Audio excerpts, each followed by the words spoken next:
Last year, the City of Vancouver held a housing conference where experts shared their thoughts and observations. Things like, our housing system is antiquated. The market is crushing our youth. Housing deserves to be a right. Our workforce is leaving the city. We need to act boldly. Communities should be walkable. Housing is infrastructure like highways and water supply. And so on, and so on, and so on. Yet according to a special investigator for the UN, the housing crisis that I observed in 2007, 10 years ago, has become worse on virtually every level. This housing crisis was declared 10 years ago. So how is it we are worse off? And if we continue on this trajectory, what will the next 10 years look like? For answers, we went to the Housing Central Conference to talk to people who wake up and think about these issues every day. In 10 years, it will be an unmitigated disaster. We'll have thousands of people on the streets instead of hundreds. My kids, your kids, won't be able to live here. You know, maybe I'm an old guy living in a home in Maple Ridge, and my kids can't live there, so they're long gone. So I don't have the support to help me live independently longer. It would be my worst nightmare. I cannot. Yeah. I don't think it's hard to answer that question. All you have to do is cross the border and go to Seattle, Portland, San Francisco, which are further along in the degradation of housing for lower middle class and lower income people than we are here in Vancouver.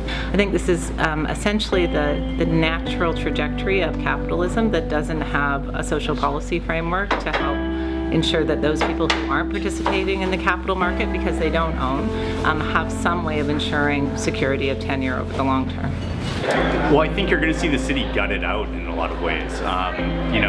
Specifically looking at employment. When you look at renters working in the economy, they're distributed throughout the entire economy. So whether that's in healthcare and service provision, in different trades, you're going to find problems with keeping the economy going. If you don't have affordable rental, people aren't going to want to kind of move to the region, settle in here, and be able to work and live. So I mean, really, it's a hollowing out of the city.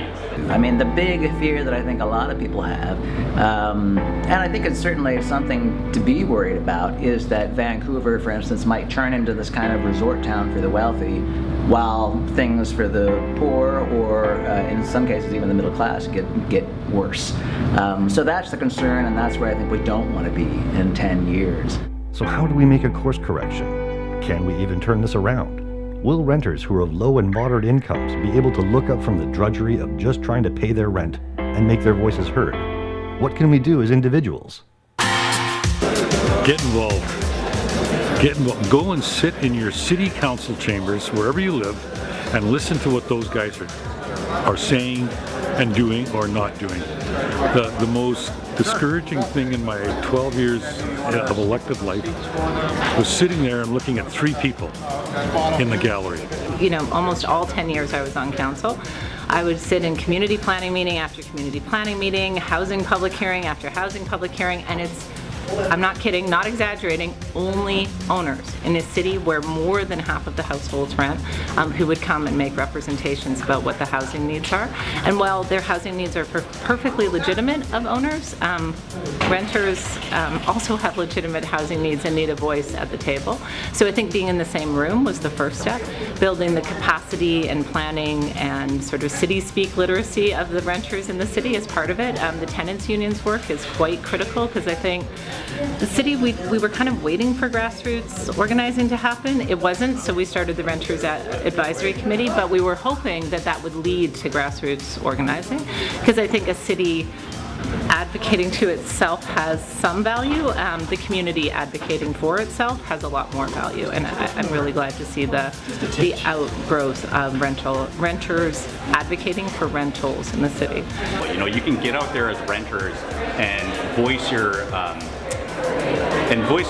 opinions for wanting rental housing in your community, and not being opposed to those types of developments. Joining local advisory bodies to deal with rental housing is another option. But really kind of getting out there, raising awareness in the political sphere, and talking to your friends about what they can do too. To get organized, to get political, that's how change happens, and the big picture. On a more everyday local scale, I mean, certainly there's a lot of organizations, charitable organizations, that are also trying to provide housing for people. And those two are things that people can do, right, is to actually contribute, join charities, volunteer, contribute. So on an everyday basis, that's great. It's not the political solution, which I think we ultimately need, but if you're looking for something immediately to do, yeah, there's lots of people trying to solve these problems, and you can help.